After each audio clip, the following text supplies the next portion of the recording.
किसी simple wire का जिसका एरिया कांस्टेंट है उसके लिए रेजिस्टेंस तो हम इजीली बता सकते हैं कि R equal to rho L upon A होता है।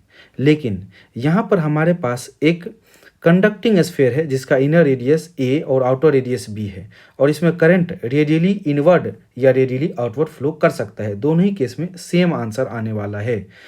तो आइए जानते हैं इसको कैसे करें, क्योंकि इसमें एरिया कांस्टेंट नहीं है, हर जगह एरिया आपका चेंज होता जाएगा। तो उस केस में हमें इंटीग्रेट करने की ज़रूरत है, डायरेक्टली हम R equal to rho L upon A नहीं लगा सकते। तो आइए समझते हैं। एक एलिमेंट ले लीजिए, स्फेरिकल सेल एलिमेंट, सेंटर से R डिस्टेंस पर एक स्फेरिकल सेल एलिमेंट ले लीजिए, उस सेल का थिकनेस ले लीजिए dr, स्मॉल थिकनेस ले लेंगे, थिन स्फेरिकल सेल ले लिया जाए। इसका इनर रेडियस आपने R ले लिया, इसका थिकनेस आपने ले लिया dr। ठीक, अब इसमें मान लीजिए करंट इनर से अंदर से बाहर की तरफ फ्लो कर रहा है या बाहर से अंदर की तरफ, तो करंट कितना लेंथ कवर करेगा? ये dr जितना इस स्फेरिकल थिन स्फेयर का थिकनेस है उतना ही तो लेंथ कवर करेगा dr, और एरिया जो हो जाएगा इस थिन स्फेरिकल सेल का वो एरिया हो जाएगा, क्योंकि R रेडियस का लिए हैं तो एरिया हो जाएगा 4πr²।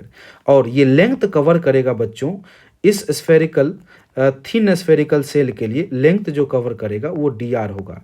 तो हमें इस छोटे से पतले से थिन स्फेरिकल सेल के लिए अगर रेजिस्टेंस लिखना हो तो रेजिस्टेंस क्या लिख सकते हैं?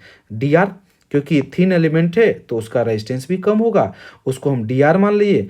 और ये जो रेजिस्टेंस होगा वो हो जाएगा R is equal to rho L upon A के फॉर्मूला से, क्योंकि थिन एलिमेंट को तो हम मान सकते हैं कांस्टेंट एरिया वाला एलिमेंट, तो इसमें लगाएंगे R is equal to rho L upon A. तो rho is resistivity, L is dr, क्योंकि dr लेंथ कवर करेगा, dr लेंथ ट्रेवल करेगा हीट, तो rho into dr divide by area, area is 4πr²। क्योंकि हम जानते हैं R इज इक्वल टू होता है, अगर कांस्टेंट एरिया हो तो रो एल अपॉन ए। यहाँ पर कांस्टेंट नहीं था तो हमने क्या किया, एक एलिमेंट लेकर के उसका तत्काल के लिए थिन एलिमेंट के लिए हमने एरिया मान लिया कांस्टेंट है, तो इसीलिए dr is equal to rho dr upon 4πr²। अब इसको इंटीग्रेट कर देंगे, इंटीग्रेट कर देंगे तो लिमिट पुट करना वेरी इंपॉर्टेंट है, dr अपॉन 4πr² हो गया।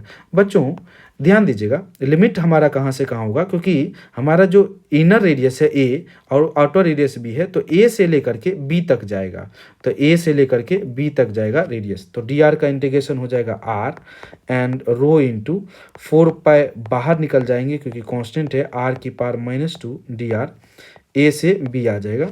इसको फटाफट से इंटीग्रेट कर लेते हैं, 4π r की पावर -1 यानी 1 अपॉन r एंड माइनस बाहर निकल जाएगा ए से बी, तो R इज इक्वल टू हो जाएगा minus rho upon 4π 1 upon B minus 1 upon A. ठीक है, R की पावर -1 अपॉन -1 आ जाएगा, तो इसलिए माइनस को बाहर निकाल लिए थे। ठीक है, कंफ्यूज नहीं होना, इंटीग्रेशन है, सिंपल इंटीग्रेशन, तो माइनस अंदर भेज दीजिएगा, तो rho upon 4π 1 upon A minus 1 upon B, so rho upon 4π A B LCM लिया जाए तो b माइनस ए, तो यहाँ से आ जा रहा है हमारा formula rho into B minus A divide by 4π A B. तो बहुत सिंपल सा फॉर्मूला है रेजिस्टेंस का, R is equal to rho B minus A divide by 4π A B. बहुत सिंपल सा डेरिवेशन भी है। Thank you everyone.